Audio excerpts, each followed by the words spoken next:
دوبله شده در همونطور که هر پروازی یه نشستی داره، هر رفتی هم یه بازگشتی داره. گاهی از خانم محترم لطفاً بشینین سر جاتون. نمیتونم بشینم اونجا. جای من اونجا نیست. جای من اون پشته. ظاهرا مسافرای قسمت اکونومی هم از شما جونشون به لبشون رسیده.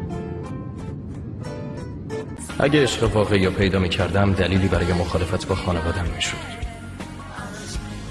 برای همین سالها با امیدواری منتظر عشق بودم و آخرش اونور اقیانوس رو پیدا کردم. سامر پیش اون زمستونا تابستون میشد و زمان به سرعت برق میگذشت. چطوری با داداش آشنا شدی؟ محل کاره.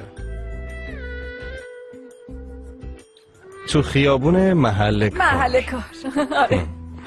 اومد بیرون خوردیم به هم.